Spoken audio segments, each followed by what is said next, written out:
Hello, hello. Hello and good morning.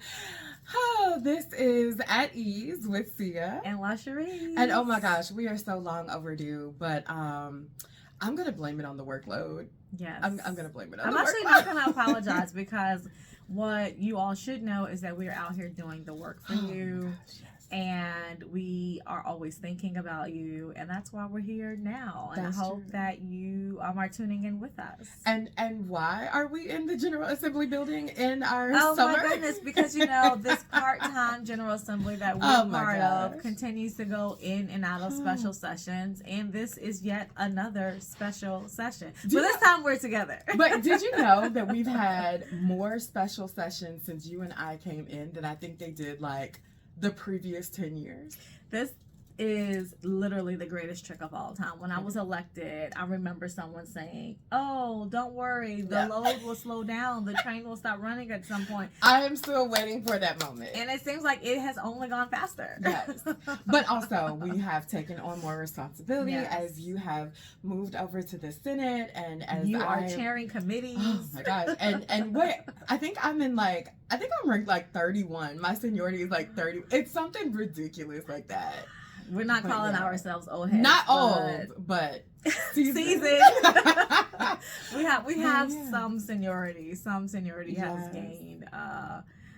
been gained throughout the years. But the other thing that I'm just gonna plant this seed is, think about other states that have full-time General Assemblies. I love a citizen part-time legislature, but not when it means you're serving part-time and doing full-time work. Period. So, because what is it for? I think for us it's like $17,604, and y'all might get like a little bit more. Not much more. And so, at the end of the day, we will have to have that conversation at some point. But not today. Not today. Today, what is our conversation for special session? So many of you may have been following all of the news, or maybe not because you are enjoying your summer, but the General Assembly has been working to identify a solution for VMSTEP, the Virginia Military Spouses Education Dependence Program. Look at you. Yes. Tell them what the acronym is. I will get sued. And the reason why this has been so critical is because, as you know, it is a benefit for families that actually has been around since, I believe, 1934, so almost a century. Before the GI Bill. Yes, to make sure that those who are serving and giving the ultimate sacrifice in some instances are allowing their children, their dependents, to still receive an education. We took action during the 2024 legislative session by way of budget language that would have sort of changed the structure of that program. Particularly because our colleges and universities were really feeling an increase in sort of financial obligation to provide this benefit. And we need to make sure we're looking out for them and that they can afford to keep the program going. Yeah, so sustainability, long-term sustainability. It ballooned because it used to be a smaller number of folks that were using it, and then it became super popular, and it really increased the amount that it cost. And so as a fiscal responsibility measure in the budget language, it passed. But then we heard loud and clear, very loud, that it was not done in a way, because it was in the conference report, it was not done in a way that a usual bill or usual legislative change happens, where it goes through the subcommittee process, the committee process, then the floor, then it goes to the other chamber, another committee process. And so a lot of folks felt like they weren't heard on the matter, and there was some question about the data that was being used. And so today we are here for a hard reset. Yes. A hard reset. So we'll repeal the language that was passed as part of the budget, and we will agree, well, it had already previously been agreed to, but to affirm requesting the Joint Legislative Audit and Review Committee, JLARC, to take a hard study and assessment of this program. How do we make sure we can sustain it? What are the financial obligations that the Commonwealth needs to meet? And as it pertains to the structure of who receives these benefits right now, as we look around the country, as we look around other benefits that are available, what does that need to look look like and what makes sense. And adding money. And adding more and money. so as we're taking the changes away and moving forward the program, it adds money. So the program will go on. We're going to get the study back this year. Yes. And then be able to have a transparent and productive conversation next session.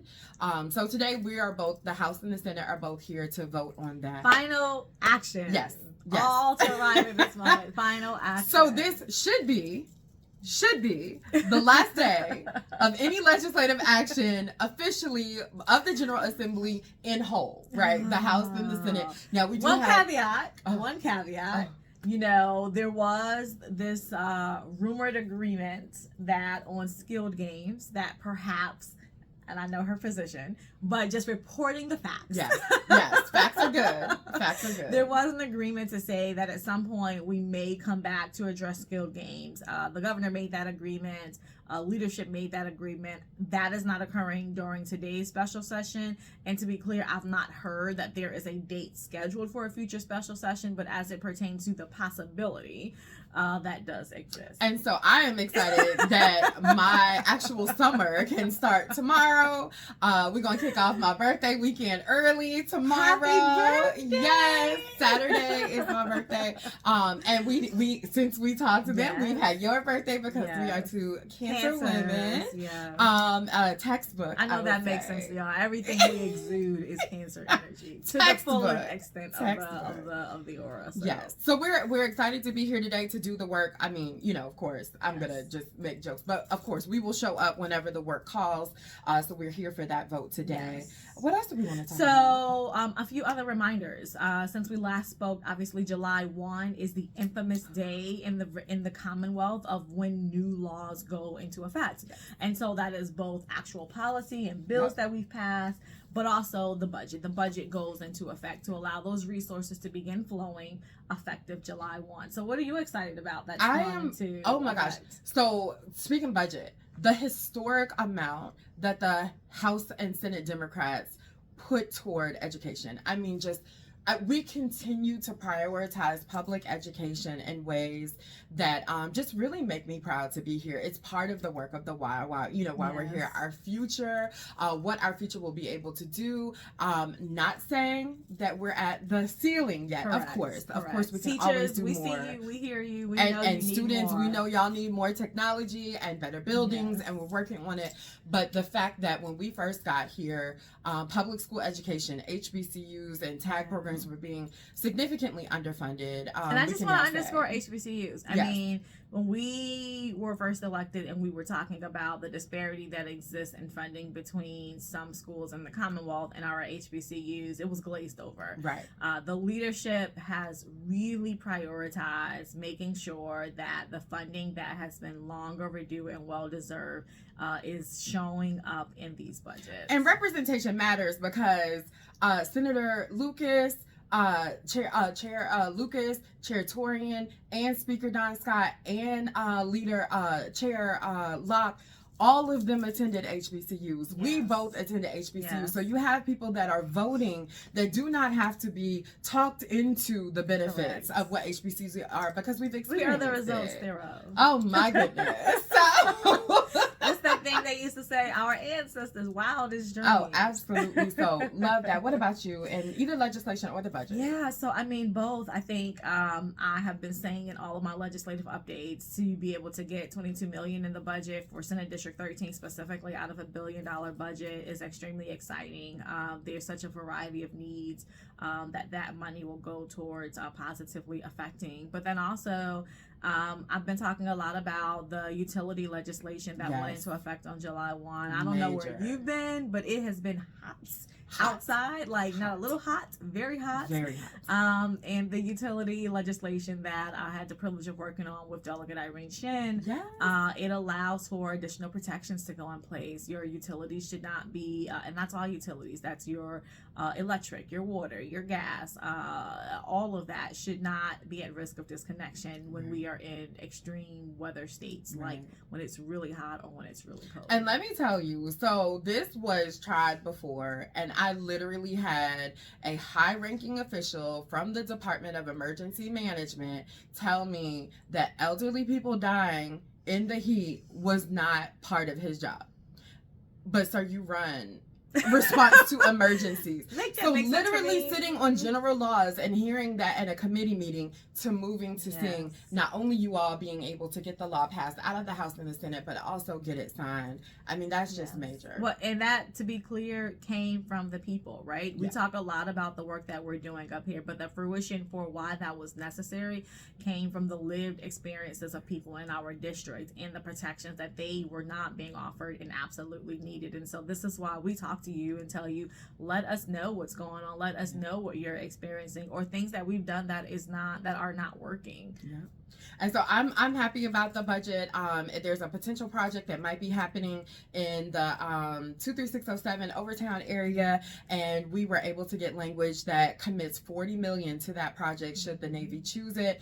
So more details forthcoming on that to help the sailors' quality of life, but also those which of has us been that, a huge thing, especially their mental health. Issue. Oh my gosh! And so this would give them places to live off the ship when the submarine or ship is being worked on, which also helps with beautification and to draw businesses to the Overtown area. Into the areas where they are living. Absolutely. And that's our community here in they're in the 85th because we are sitting in Richmond now. And then we'll post about some of the laws that we got passed to make sure that you all know about. There's lots of them, thousands of them. Right. And specifically our own too, because we worked together on a few, but some of those laws that went into effect on July 1st as well. And the only thing I'm going to add before we, go to the next subject is that this was a historical year, both for the budget, but also for the legislation that we were able to pass. Having a Democratic majority in the General Assembly, but having a Republican trifecta at the executive level, it means that you do have to work as a unit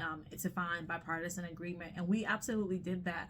But here's the interesting part about that. We passed a lot of bipartisan legislation that was vetoed anyway. So we made a lot of progress, and we'll have to do it all over again in 2025. And so our work is not done because we're celebrating those wins, but they're not quite wins yet until they actually get signed into law. Yeah, that's 100%, because I think y'all's current governor had the most. I like how she did that. Y'all's the governor. most Did you take it? vetoes ever, and they went on some celebratory whatever. But then you look at the types of bills that were vetoed: the right to contraception to protect your access to IUDs, the birth control pill, and condoms. That was vetoed and somehow seen as a celebration.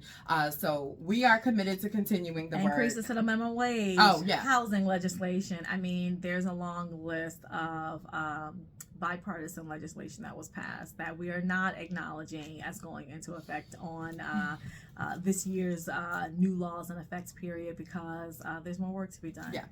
And we're here for it. We're here for it. to include a process that's talked about a lot less, which is the work that we do in the interim on our boards and commissions. So oftentimes when legislation is unsuccessful, like not just not signed, but like it's voted down, you need to go back to the drawing board and continue to study it. It is sent to these boards and commissions. There are hundreds of boards and commissions, legislative boards and commissions, not to be confused with those citizen boards and commissions. But for any category that you can imagine, this legislation can go and be reviewed so that you can hear from experts, you continue to work out the language, and then bring it back in 2025. Do you serve on any? So I'm going to try and remember these because I thought I was going to get to ask you that question first. So I am pleased to serve on the Tobacco Commission, the Deeds Commission, which is formerly known as the Behavior in Healthcare. It used to be the Deeds Commission. It's now the Behavioral Health Commission. There you go. And I'm also serving on the Joint Commission on Technology and Science, awesome. JCHC. And then there is a task force, the Fentanyl and Heroin Enforcement Task Force. We've not yet met, that's important, but that's another one that we will be meeting on before we go back to session. What about you? So I had some that I was serving on previously that have sunsetted or the date for their end has come. The one that's still in play is the Joint Commission on Healthcare. We just met yesterday. One of the presentations was the impact of screen time on minors. And so they told us information from infant to 18. And oh my gosh, y'all, I'm going to share the link to that presentation. We're also accepting public comment to come in on that. And adjacent to that, I do not agree that this is how we should go about it, but the governor has issued a potential ban on cell phone usage within the public schools, K through 12 public schools. And so there is public comment available on that. So we'll put the link to that because I do understand both sides of that conversation, but just in my area, I know parents need to be able to get in touch with their kids in case there's an emergency. I can tell you personally, I have messaged my kids during the day to let them know about a change and maybe arrangements for after school, knowing that they will see it once the school day is out, not to distract from, the learning period. But in an environment where you have young people that are now actually using the technology as a tool within the school, balancing that with not too much screen time, educational purposes, and then also making sure they're not getting exposed to things during the day that can be distracting. All of that is important. But I think it's a really good dialogue for us to have so that we can come to an agreement about what we think about as parents, as lawmakers, as educators, administrators, on what the science shows, what the data shows, and then what we're actually seeing in practice. And I think we can get there. Yeah, absolutely. So we're in process with that.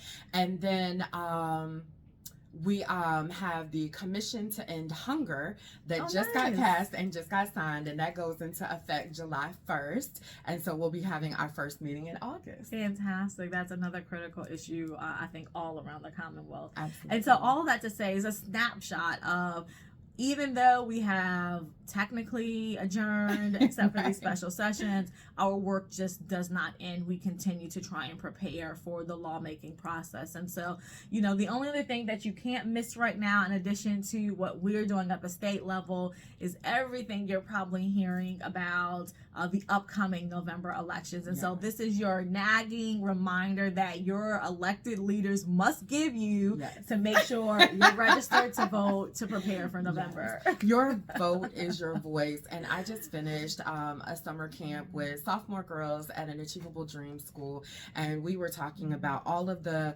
20 or so people that are your decision makers, including if you're our constituents. And really, they were like, but wait, we don't get to vote, but these laws and policies impact us. So if you can't find your own personal reason to go vote, please think about the next generation and what it is they need in order to be happy, healthy, emotionally safe and secure, physically safe and secure, confident, to have all of their rights. Well, it really does depend on the leaders that we'll be electing. And so make sure you're registered to vote. If you had your rights taken, you can still apply to have your rights restored. There's still time for that to happen before the registration deadline. So we'll also give you links to that as well. Well, we are upon that time where we are getting ready to get back to work here in Richmond, but every opportunity that we get to give you a little quick update and keeping our word and trying to make sure you know what's happening with your government is what we are trying to do here. And we already have a next couple of conversations in process and in planning, and so stay tuned and we'll be back. Bye.